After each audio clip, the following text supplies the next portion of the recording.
Director Ram Gopal Varma తాజాగా మరో ఆసక్తికరమైన ప్రాజెక్ట్ ను ప్రకటించారు. తన తదుపరి సినిమాకు పోలీస్ కంపెనీ అనే టైటిల్ ను ఖరారు చేసినట్లు సోషల్ మీడియా వేదికగా వెల్లడించారు.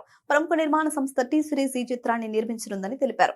It is more dangerous than the company అనే ట్యాగ్ లైన్ తో ఈ సినిమా తెరకెక్కనున్నట్లు వెల్లడించడం ఆసక్తిని పెంచుతుంది. ముంబై అండర్ వరల్డ్ పోలీస్ వ్యవస్థ నేపథ్యంలో ఈ కథ సాగనున్నట్లు రామ్ గోపాల్ వర్మ తెలిపారు.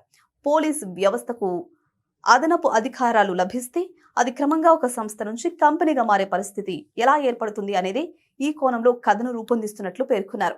దావుద్ ఇబ్రహీం ప్రత్యర్థి గ్యాంగ్లను అంతం చేసిన తర్వాత తన గ్యాంగ్ ను డి కంపెనీగా మార్చడం, అనంతరం దుబాయ్ వెళ్లడం, చోటా రాజన్ కార్యకలాపాలను నిర్వహించడం, ఆ తర్వాత ఇద్దరి మధ్య విభేదాలు రావడం వంటి పరిణామాలను ఈ కథకు నేపథ్యంగా తీసుకున్నట్లు వర్మ వెల్లడించారు. అండర్ వరల్డ్ ను అడ్డుకునేందుకు 1997 నుంచి 2004 మధ్య ప్రత్యేక పోలీస్ స్క్వాడ్ ఏర్పాటు చేశారని, ఆ స్క్వాడ్ వందలాది మంది గ్యాంగ్స్టర్లను మట్టుబెట్టిన ఘటనల నుంచి స్ఫూర్తి పొంది పోలీస్ కంపెనీ కథను తెరకెక్కించబోతున్నట్లు పేర్కొన్నారు. ఈ ప్రత్యేక స్క్వాడ్ లో సభ్యుడైన పోలీస్ అధికారి దయానాయక్ పాత్ర ఆధారంగా సినిమా తెరకెక్కనుందని వెల్లడించారు. ఈ పాత్రలో నటుడు హర్షవర్ధన్ రానే కనిపించనున్నారని తెలిపారు.